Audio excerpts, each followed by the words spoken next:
Welcome, everyone. Before I introduce Patrick, I just want to say welcome to all our prospective PhD and master's students. We have 5 or 6 students visiting today, and they're here for our usual modest brown bag full house tests from all over campus. So we're very happy to have students here today.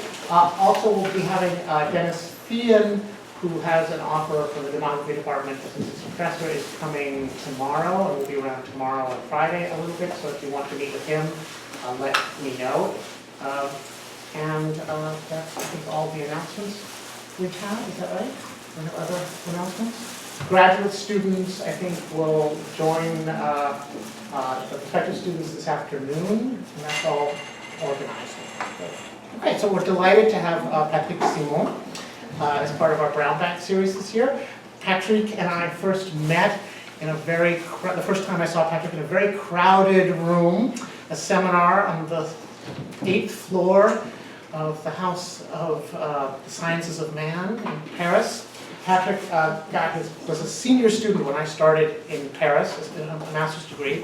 He was kind of a model for us, already beginning his PhD and already voicing his opposition to authority, and particularly to the professors who were there. So Patrick got his PhD then from l'École des Sciences Sociales and has become a great success. He works as Director of Research at INED, the French Demographic Institute, and also teaches at Sciences Po in their Center for European Studies.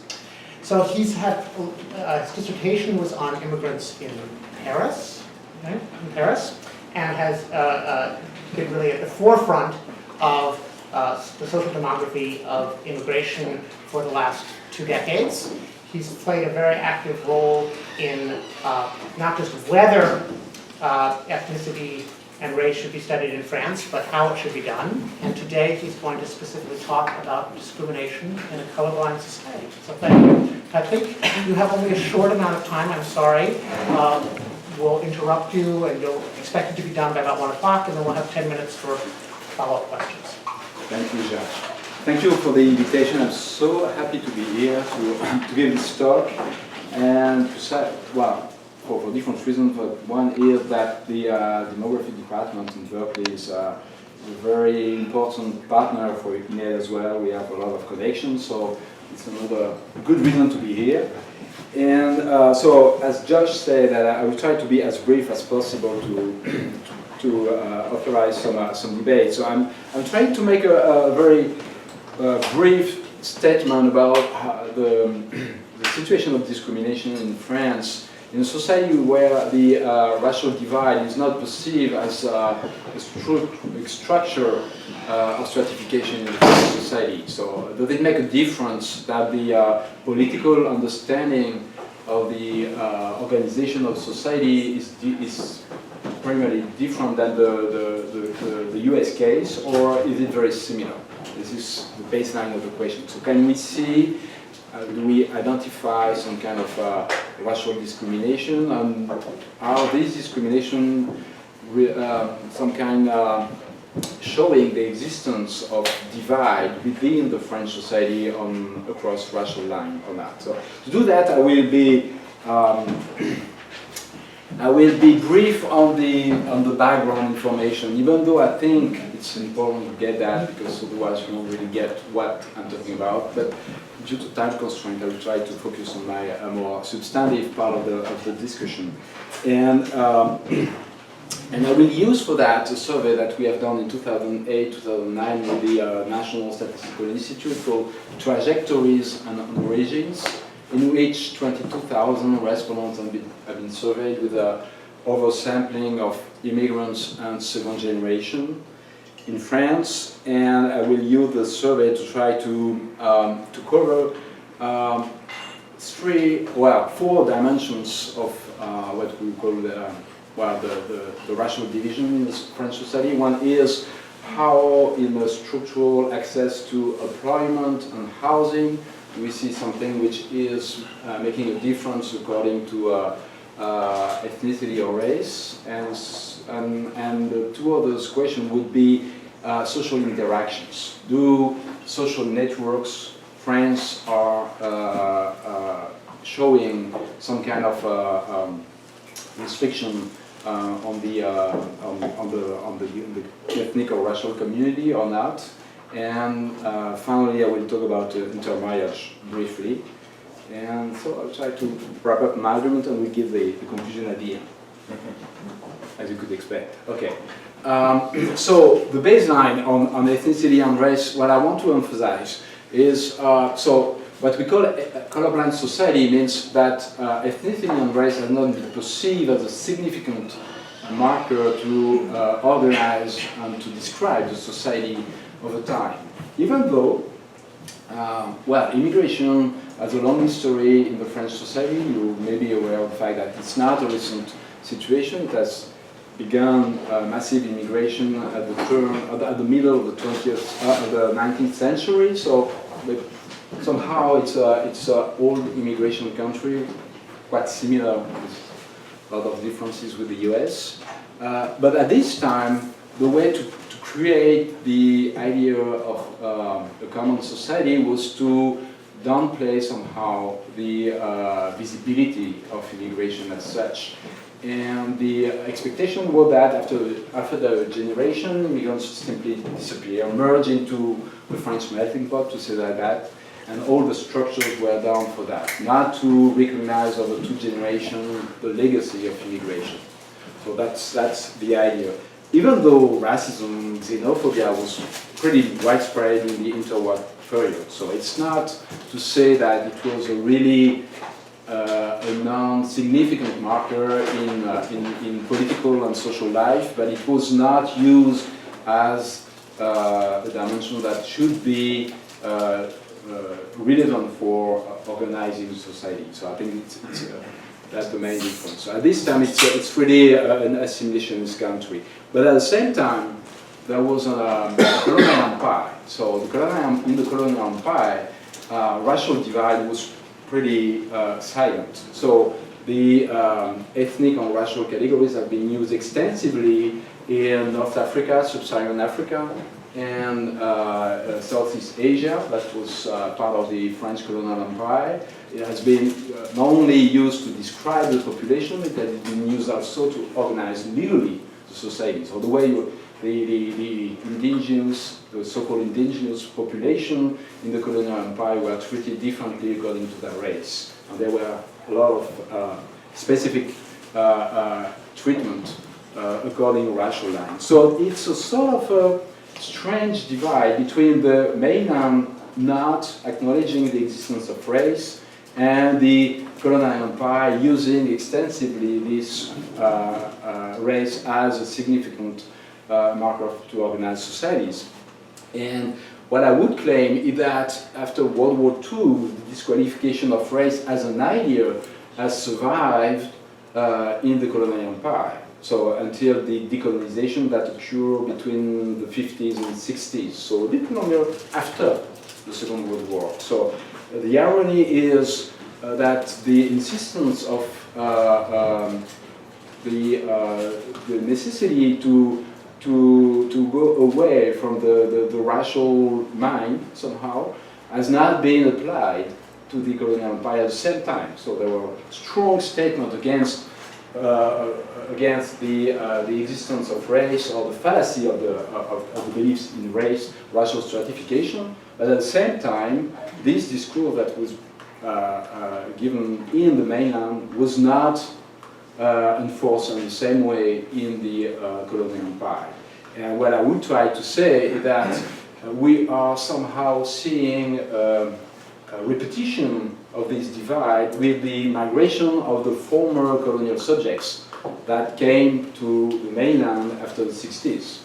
So that those who were treated differently in the colonial empire are now living in the mainland, from Sub-Saharan African, Maghreb, North Africa, and from Southeast Asia, and they may face somehow the same kind of representation, which are not legal, but are perception, and may somehow create the conditions for a different treatment. Maybe one important point about the legal approach of what I call colorblindness. Well, colorblindness applies also for the US, for sure, but there's a different way to understand colorblindness in the French context compared to the US. And you see that the Article 1 of the Constitution of 1958, which is still in force yet, say that, okay, this is the important part of the sentence. It shall ensure, so the Republic, the equality of all citizens before the law, without distinction of origin, race, or religion. So the understanding of this sentence in the US case would be, okay, the state should ensure equality. For this reason, it should take into account race to be sure that it does not entail any kind of inequality before the law and in social practices. Okay, that's the understanding of this sentence in the US case. In the French case, we insist on the second part of the sentence, which is without distinction. Means distinction per itself is perceived to have consequences, and the duty for the state is not to make distinction before the law, so in laws, but not only in laws, also in statistics, at the point. So, one of the consequences of color blindness is, well, I will not broad everything, but one is important, which is to have colorblind statistics, which make it more complicated to see how far racial divisions are occurring or not. Well, there are other kind of consequences I will not develop. It has been challenged, this, well, I would say this fiction of a colorblind society by the emerging consciousness of the existence of ethnic and racial discrimination that occur at the turn of the millennium. So at the end of the 90s, beginning of the 2000s, there have been a wide debate on the existence of discrimination, which was not occurring before. There are different reasons for that. I will not develop.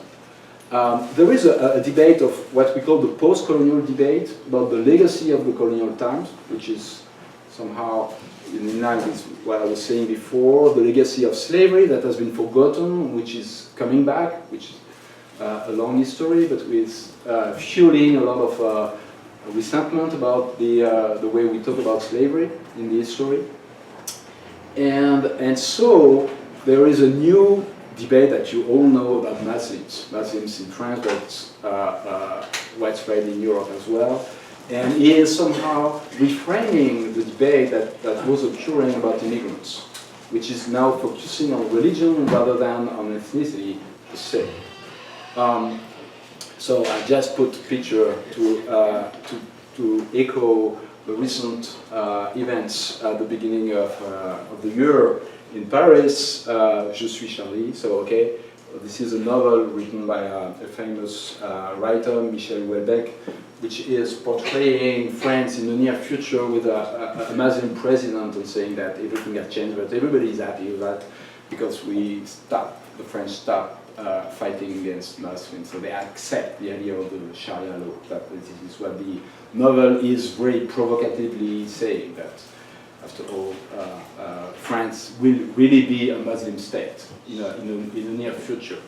So this is the idea. It's a very contentious dimension which is fueling a lot of debate. So basically my question is, on this background, if the idea of the French model of integration, which is through invisibility of ethnicity and race, we achieve equality.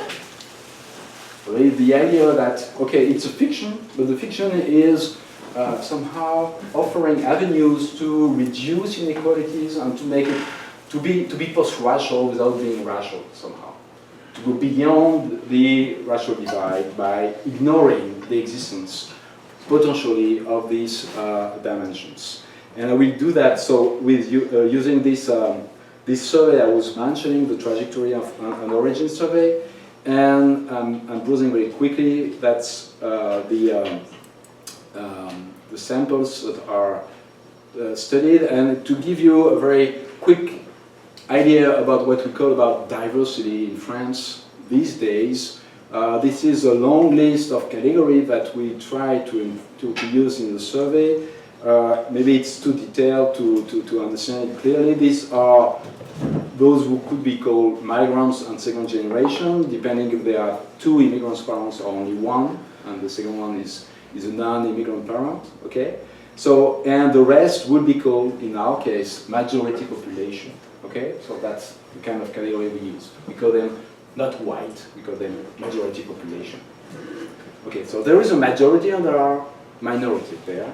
And the majority is making 76% of the population, minority is making 24%. The majority itself is, of course, in line with migration, is a bit diverse. It's diverse for a lot of other dimensions, but for this one, at least, because there are an history of French living abroad, which could be called migrants as well, because they were born abroad, they live abroad, specifically those coming from the former colonial empire. Okay, I'm not developing that. So if you reduce the diversity to main categories, you got the majority population, and then you break down, lumping together the first and second generation by type of ancestry, and this is what it gives for metropolitan France. And if you reduce the scope to understand a bit how population can combine locally, you see this is the region of Paris called Île-de-France, so that's the metropolitan Paris area, about 10 million inhabitants. And here you see that the majority population accounts for 57%, and 43% of the population is related to immigration on one or two generations. And of course, a large number coming from Africa or Asia. And then if you reduce the scope to one of the departments or one of the area of this Paris metropolitan area, where it's very famous, the Seine-Saint-Denis, where the riots in 2005 took place, or at least began. So it's 1.5 million inhabitants, this department, so it's not a small area. And here, the majority population comes from 25%. And 75% of the population of this department is related to immigration on one or two generations. So I try to give a glimpse about what you feel when you live in metropolitan cities in France, I mean the big cities, Marseille, Lyon, Paris, that diversity is not something which is a minor dimension of social life. It's a very, very important dimension of it, and so it has implication for the organization of society at all the levels possible. If you look to the younger generation, so these are those who are aged above 18, and these are those who are aged below 18, means that 50% of the population of Seine-Saint-Denis is a second generation among those who are aged between 0 and 18 years old. So it means that the dynamic, the demographic dynamic behind these figures is pretty huge at a very short perspective. Yeah. I should point out for the others in the room that these numbers on the left are the department numbers. Yeah, the department. So 93 is Saint-Saint-Denis. That's the name of the department. Right. The numbers. And all the French know that 93 is Saint-Saint-Denis. It's a very famous. It's Right. a very famous number. Right. And 75 is. In French, we say le 9-3. Yeah. 9-3. Yeah. Means that's good somehow. Right. Okay. I'm brooding quickly about that because immigrants for the first generation is clearly now made up mainly from Africa and Asia, and the second generation is still consistently composed by the European second generation, Italian, Spanish, and more than that, Portuguese. Okay, so when you say second generation, you are mixing European and African and Asian. When you say migrants, you are more talking about non-European migration. A significant numbers of those who call immigrants arrive pretty young. So before the age of 18, 16.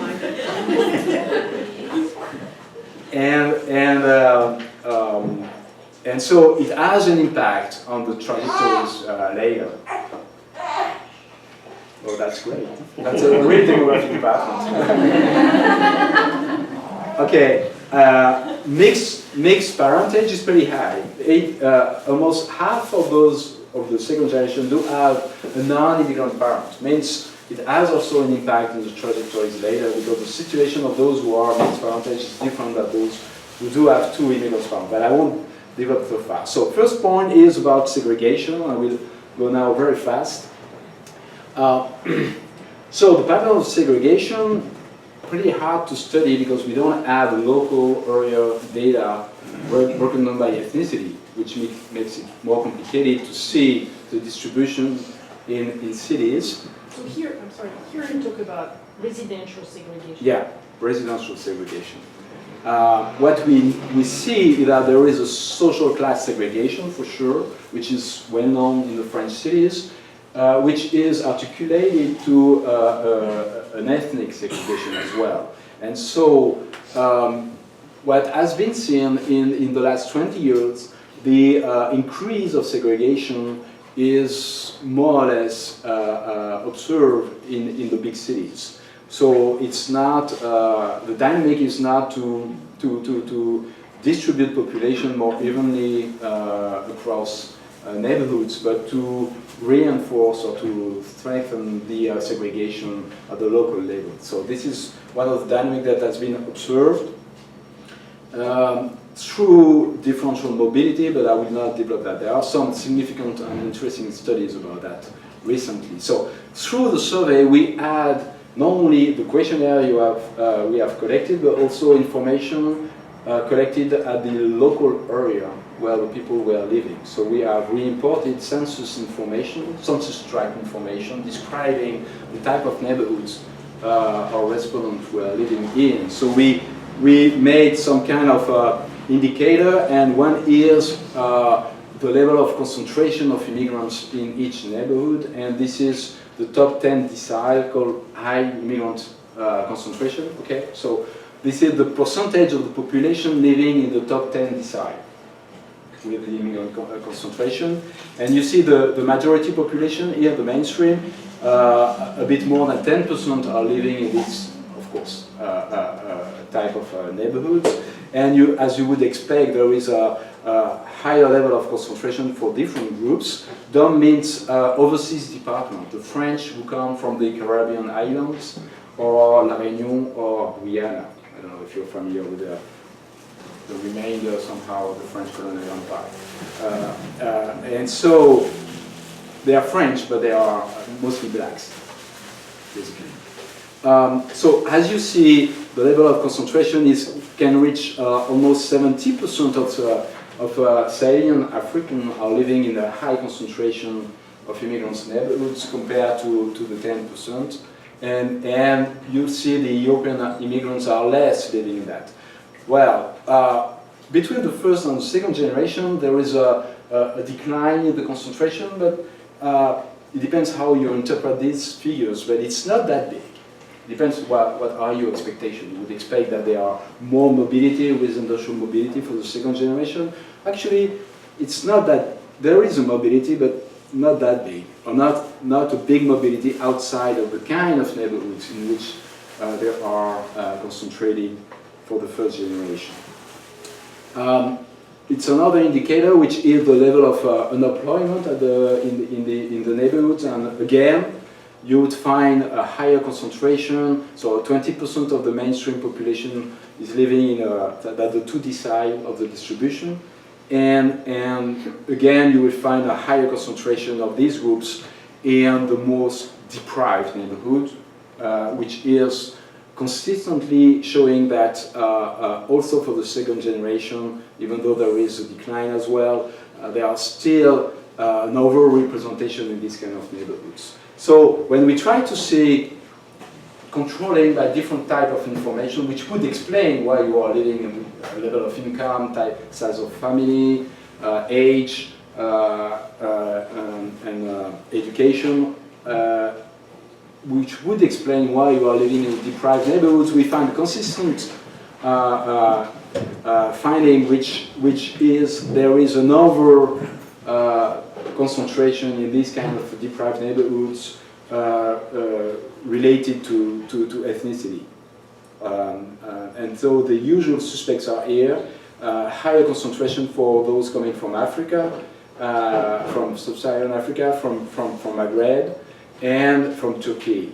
There is no significant over-concentration of Southeast Asian in these kind of neighborhoods. So you could find a concentration of Southeast Asian in immigrant neighborhoods, but not in deprived neighborhoods. So there is a clear distinction. The type of neighborhoods in which Southeast Asian are concentrated are not low-income neighborhoods. They are a bit different. And there is a lower probability to live in this kind of neighborhoods for Portuguese migrants, so compared to the majority population. So there is a clear divide here. Yeah. So I understand why you control for age, but I'm not quite understanding why do you control for people's social characteristics? Yeah. In this is the thought that that there's housing discrimination, or what is the logic of if poor people live in poor neighborhoods, then why would we control for their poverty when we do this kind of analysis? Well, to be sure that with the same level of income, you would be more, depending on your ethnicity, you would live more often in the kind of deprived neighborhoods than those with the same type of income, which are not within the income So background. what do you think of as the mechanism here? Once you've controlled for these things, what is the mechanism that you're at So the play? mechanism is that you're profiled by your ethnicity and you're tracked in the kind of very bad housing. Well, a large number of housing in France is social housing, so it's run by the state somehow. So there are allocation processes. So these processes are somehow trumping a bit the pure market-oriented system in which you are dedicated to a type of housing depending on your income.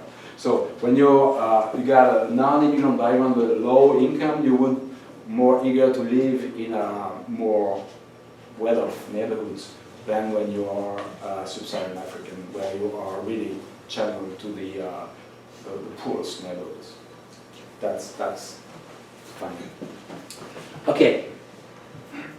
Second, on the labor market, we have again a lot of findings from different type of surveys and studies that show, for example, experimental testing. I don't know if you're familiar with that. You send 2 job applications, very similar, except that you change the name of the applicant. And one of the name is an Arab name, the second one is a French name, French sounding name. And what you find at the end is that there are 2 to 3.5 times less chances to be called back for an interview when you get an Arab name, with exactly the same profile.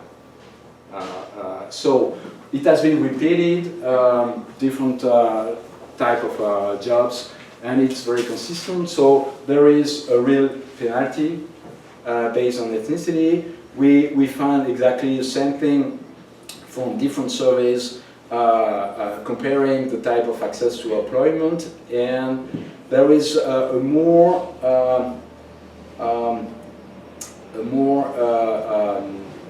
I would say limited findings on the wage gaps, which is not totally clear. But at least access to employment is clear. And the level of unemployment in France, to give you an idea, is pretty high. It's around 10% on average now. It is increasing every year.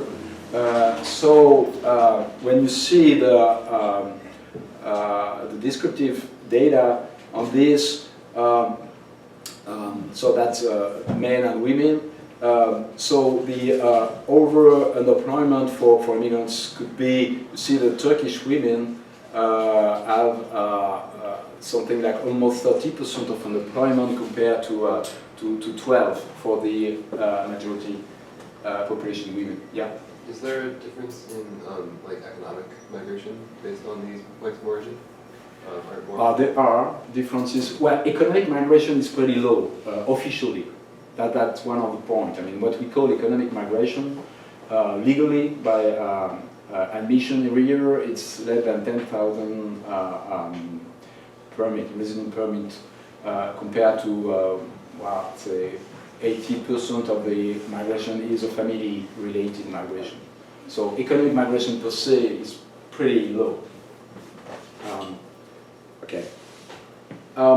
Unemployment among the second generation, which is the bad news, is that, okay, for the third generation, you could understand that unemployment is related to the low level of skills, economic restructuring, so that the immigrants are laid off. I mean, they are not able to take the new economy turn, and so they don't have access to new employment, and it's hard to find a way to recover. But for the second generation, which are born and socialized and educated in France, you would expect that they don't face exactly the same problem. But again, you see that the level of unemployment is pretty high for some groups compared to the others. So you see again a clear divide between African, Maghrebian, and the European second generation, which is on a different perspective. Is there an age adjustment? No, that's really crude data. So it's not adjusted by age.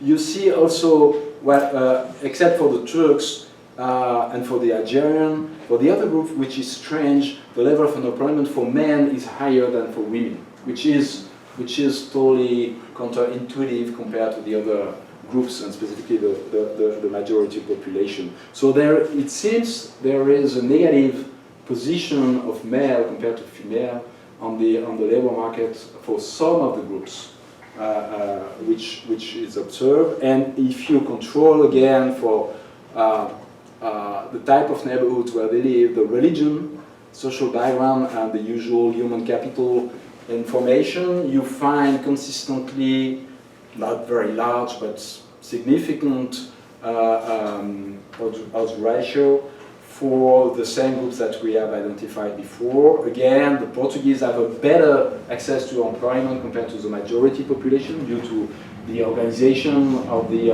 labor market on which they have access, but the other have strictly a penalty based on their ethnicity. Yeah. Just a question on that previous graph.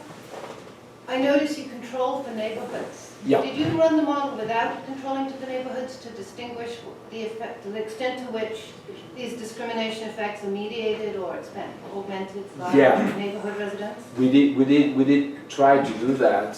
It's a long story, but yeah, there are significant neighborhood. Well, the neighborhood effect, strangely enough, is the differences between the minority and the majority population in the more deprived neighborhoods tend to be small. So that it seems that the neighborhood effect reduce the penalty on ethnicity.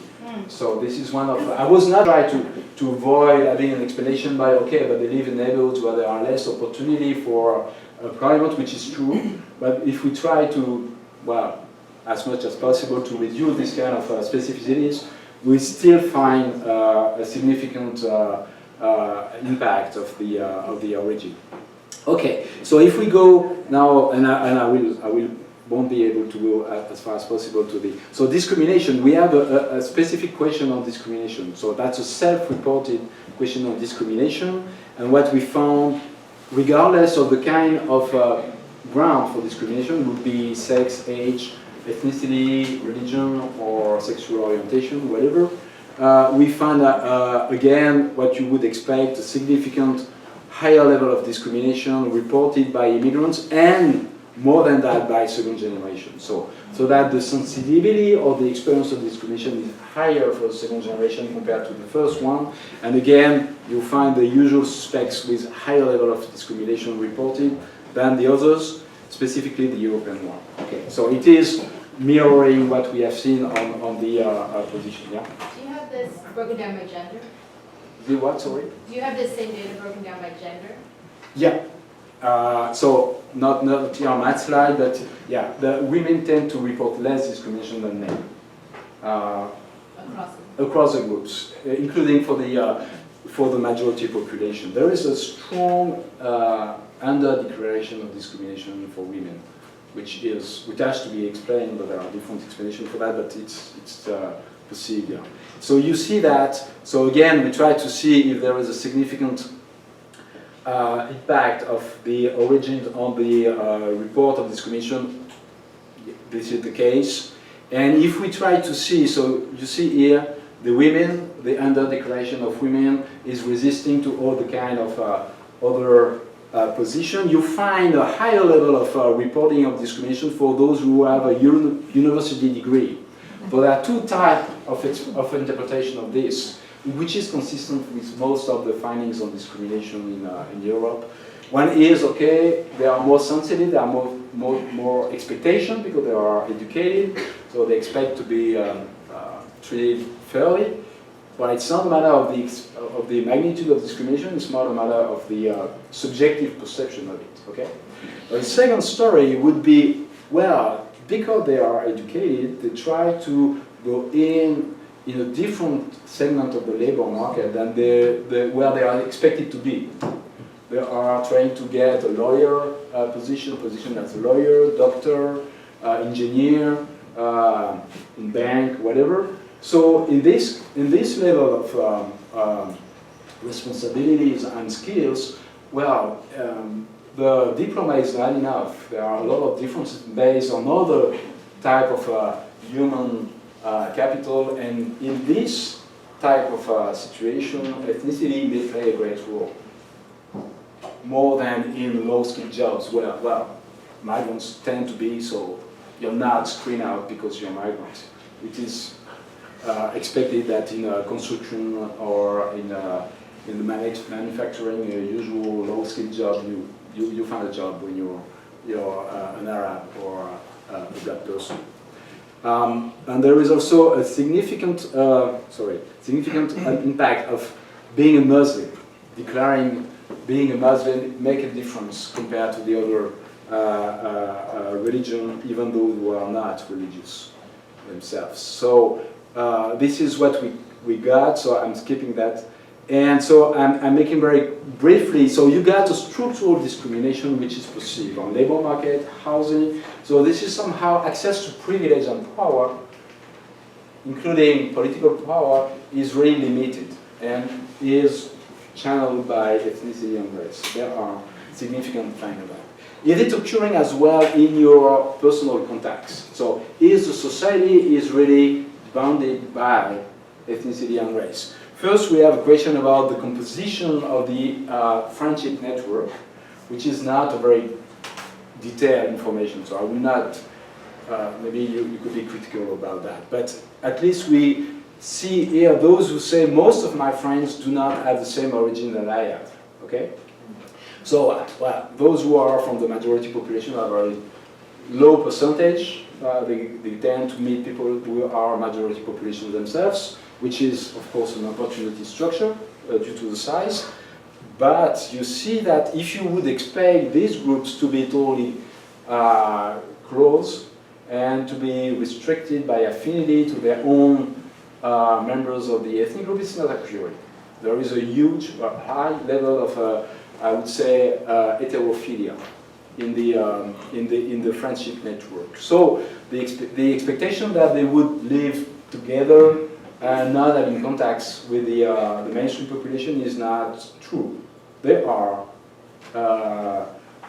interactions. It is also true if you look to the religious background. So again, the expectation that the religious group will be totally bonded together in communities is not really seen here. Here are those who say that I don't know the religion of my friends. And that's funny because those who do not have a religion themselves do not know the religion of their friends. They don't think about it.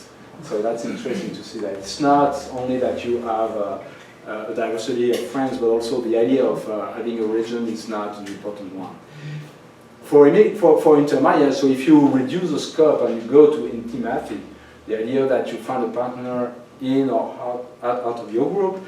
So for the first generation, you would find here is heterogamy, mixity with a mainstream partner, and then here is homogamy. One means with an immigrant from the same country than you are, and the last one is with a second generation from the same country. Okay, the baseline is, it varies across group, but it's not insignificant if you take into account that most of them arrive being married. So we have data controlling, of course, by the situation when they arrive. But well, there is a significant mixity which occurring at the third generation, which is higher for the second generation. So here you see that it could be low sometimes. That's the case for the Turkish second generation women, or for the sub-Saharan second generation women. But overall, the idea that there are boundaries that you cannot cross are not totally true. And if you make the game, which is a sort of a proxy for ethno-racial lines, do you cross ethno-racial lines? So I make that not having a direct question about race, but lumping together groups who would be perceived as racial groups means majority population and the European immigrants as white, the sub-Saharan and the overseas department minority as black, Middle Eastern and Maghrebians are Arabs, and Asians lumping together all those coming from Asia. So if you look at that, you see that even among the blacks, those who come from a mixed parentage are very high level of intermarriage. You see that almost 80% of those who do have a non-black parent do have a partner which is not black. What does 2.5 mean? You got one parent which is an immigrant, and the second one is not. That's I call it 2.5. Okay? That's okay, to make it simple. So the baseline is there is no strong ethnic and racial boundaries on the matrimonial market. There is not a strong ethnic and racial boundary on the social interaction level. So it's, well, I'm skipping that. It's a strange finding, which is so.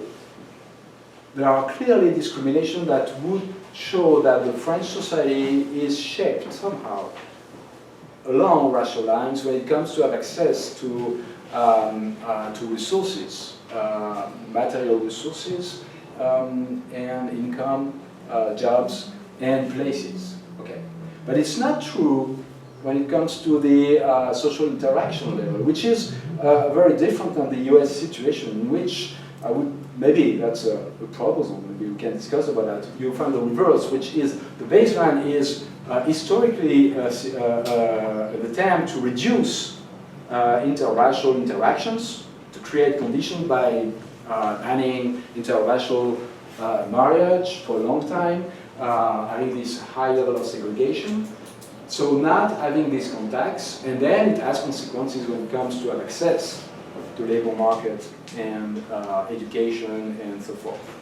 In the French case, there is a disconnection between the social boundaries and access to resources. So it's possible to have both. To have a certain fluidity in interactions. So in a certain way, the French model of integration is successful to create avenues to mix, but not to have access in the same conditions to positions. So it's a real social stratification based on ethnic and racial lines, but not an aversion between groups. Okay? So it's a sort of a discrimination without racism, I would say. Without overt racism, which is more complicated to identify. And if you want some clue about that, I'm skipping, that's the nationality, citizenship dimension, and the feeling, the national identity dimension, which is one of the very important debates we have for a decade or more. The idea that, okay, immigrants and second generation are not really considering themselves as French or not really participating on the same respect to the French society. And what we got is first multiple belongings rather than exclusivity between feeling French or feeling something else. So the idea that you combine your belongings, your loyalty to different, countries, but that's not really countries, dimension of ethnicity, you will find that for immigrants, it's a small portion who would say, I'm French and I'm only French. But this feeling is growing over generation, and at the generation 2.5, it's a very predominant 60% of the second generation. Those who have one immigrant and French parent do define themselves French exclusively, but not referring to the country of origin of their parents, immigrant parents. Okay, so the pressure, the assimilation is context is pretty active. I mean, it's successful to create this kind of situation, rather than. But the other question we ask is, okay, do you feel French? But do you think the other see you as French? So it's not how do you feel, but how you think the other see you. And here you see what we call Frenchness denied. Those who say, well, nobody sees me as French.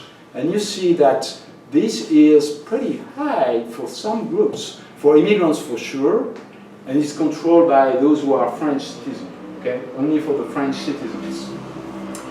But for the second generation, it's still pretty high. Almost 50% of sub-Saharan Africans say, well, I'm not perceived as French, even though I'm born French or I'm French for a long time. And if you look this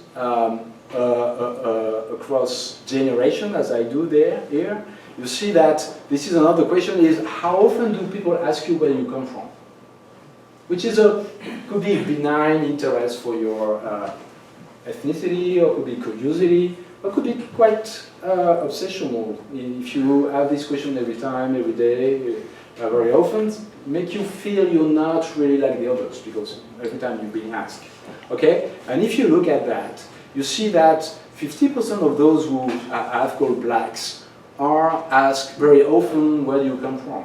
Means when they just arrive, when they arrive quite young, when they are born in France, and when they are from the generation 2.5. So it's a flat experience. It does not vary across the generation. So after 2.5 generation, you're still perceived as different.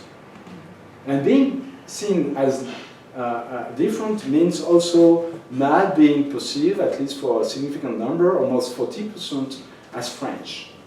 So this is one of the critical points of my discussion is, okay, the French society is relying on a more civic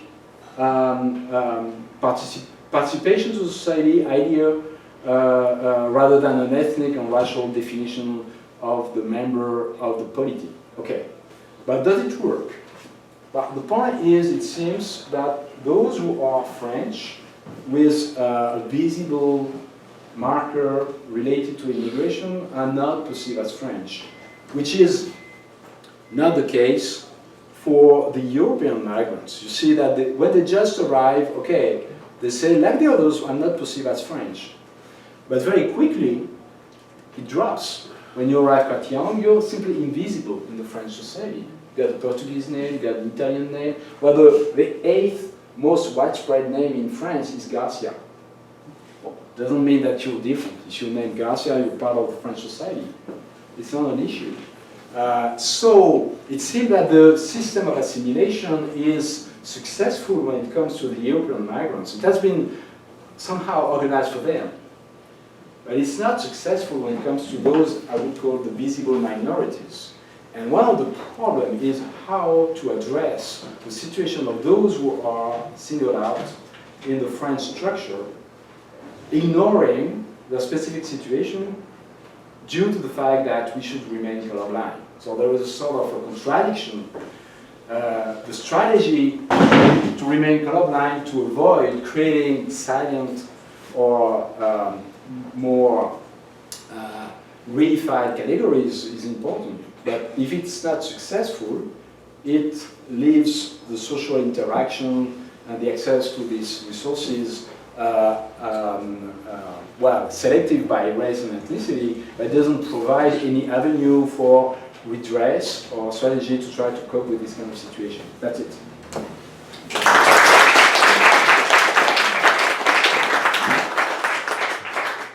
Thank you, Patrick. If I could start by asking about the 2.5 generation and whether a big part of that is the fact that you don't see the third generation. In other words, your majority population could be people of foreign origin. Their grandparents could have arrived after decolonialization. So you're not asking about skin color. You're not asking about do you have foreign origins. You're actually doing it by this time of generation of birth. But is part of what we're seeing in the 2.5th generation simply third generation, or is it actual mixture with people who have no immigrant origin or very distant? So you're right that by design we limit ourselves asking place of birth of the parents. We have a specific question about how would you define your origins? Thinking about the question was thinking about your family history. How would you define your origin? The problem is using words. You cannot ask what is your ethnicity. Nobody will understand exactly what you're talking about. So we tried through this question to address something like ethnicity, and I was surprised to see that the majority population was predominantly saying French, not referring to a Polish or an Italian or Belgian origin, meaning that forgetting the trace of in your own family of the history where you come from, where your grandparents or come from, is an important dynamic. So it's pretty hard to see how would they reply if we try to collect information on that more clearly. We had 2 questions about skin color in the survey. We had a question and we have been asked by the Constitutional Council to delay the questions before the survey. So there have been a decision, well, it's a long story, very interesting political story about how can you do a social science survey about a topic which is highly politically sensitive. And when we were running the pilot of the survey, there have been a debate on these 2 questions, and it has been perceived as quite offensive and provocative to ask these questions. And there was a law discussed which has no relation with the survey, but it happened that the Constitutional Council make a decision on the law and take the opportunity to say something about the survey, which is a great honor when you do a survey. Specifically when one of the risks is that they simply make it down. So that's a very serious situation. And they really say, okay, under the Article 1 of the Constitution that you have seen, you may try to study discrimination, but you should not ask questions about race. And the point is, which is a very interesting one, is we were not talking about race, we were talking about skin color. And the point is, I have asked with the Constitutional Council, how do you define race? Is skin color race? Of course, it's a naive, not naive question. But since we don't have any definition for race, how do they know that I am asking a question about race? That's the point. So they define themselves race by saying that I should not add these questions. So somehow we are in a tricky situation. And then they go on to say, okay, you should not ask questions about race as an objective dimension. But it's possible to talk about race as a subjective dimension. So that you could ask people, how do you feel? Rather than, what are you? Which is strange as well, because most of the question about race is, how do you feel? Because there is no, I don't know, do they have in mind a blood quantum or something, where they say objective? What do they have in mind when they say objective dimension of race? So you see, that's it's a complicated discussion, but we don't have this question at the end in the survey. So, yeah. I can think of one variable that is missing here, which might be very important explanatory-wise, and that is language. How much of the employment data, for example, and other factors can be explained by linguistic incompetence, not knowing French? Another very quick question, where did the gypsies fit into all of this? They are autochthonous people who are obviously, and then the Jews come in right at the end of your display, just in a couple of your graphs. Jews again, autochthonous, they're French, gypsies are French, but it seems to be from what we hear and know that, well, just go back to the Second World War, there is a lot of racialized feeling about them, although the most recent thing is Manuel Valls' wife is Jewish, and this came up as an accusation by some groups against him for supporting the Jews. Why is he supporting the Jews? His wife is Jewish. And a very quick third question is, what was the most surprising result you got? What in your result would you not have been able to anticipate? Okay. So for what we know about, gypsies, Jews, gypsies, it's complicated. There is an overlapping between the old gypsy population, which is established in France for centuries, and the recent migration, which is the one we talk a lot about, coming from Romania, Bulgaria, and is really living in shanty towns. Well, there are immigrants for sure, just coming up recently, which are not connected to the old gypsy migration. So we don't have any information about gypsy there. We don't ask questions on that because we had question about religion. And the Jews in the survey are described through religion. So it's not an ethnic self-definition as Jewish. It's a definition through the religion which is declared. The question is how secular Jews would define themselves when you ask about religion, which is a complicated one. So we miss somehow, it was not the perspective of the survey to be able to identify clearly Jews among other groups. One of the findings, nevertheless, is that those who self-declare as Jews in the survey say that, don't say they are discriminated against. They don't talk about discrimination, they talk about racism. So they are more talking about anti-Semitism, hostility, insults, verbal abuse, rather than being discriminated against on the labor market or in housing or whatever. So I think it's a change between the 50s and the pre-war period for the Jews in France compared to now.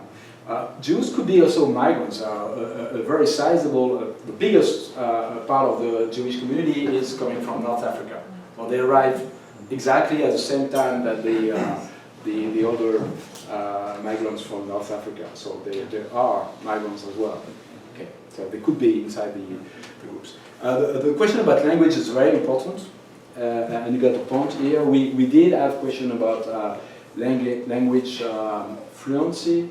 For migrants, it may explain some of the under performance on the labor market. For the second generation, we don't have any significant differences when it comes to language, so it's not an issue, which is very different compared to the Netherlands or Germany, where the idea that the second generation Turks do not perform well in Dutch or German is a very important explanatory for all that they see as inequalities on the labor market.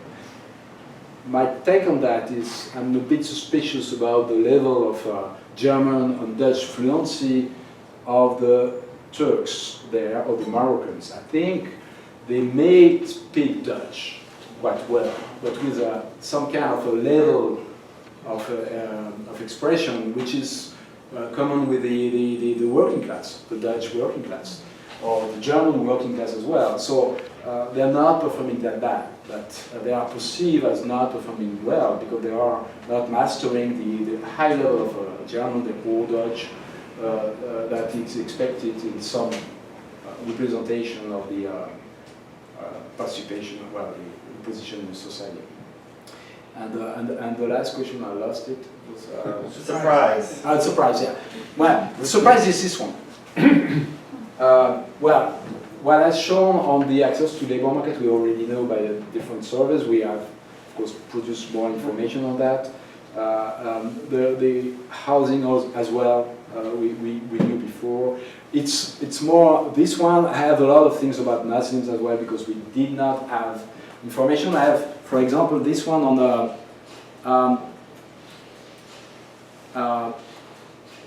Muslim women wearing a veil. And so we had a question about, do you have religious markers, including the veil? And so we did have information. And the very important information is that wearing a veil in the French society today is almost a social, well, it drives you to a social death somehow. You cannot have access to labor market for sure. You see that 82%, 41% only of the women wearing a veil are participating to the labor market. It doesn't mean that they have a job. They try to have access to the labor market, compared to 82% of the other Muslim women who do not wear a veil. So it's a very specific situation, even though they are not talking about discrimination themselves.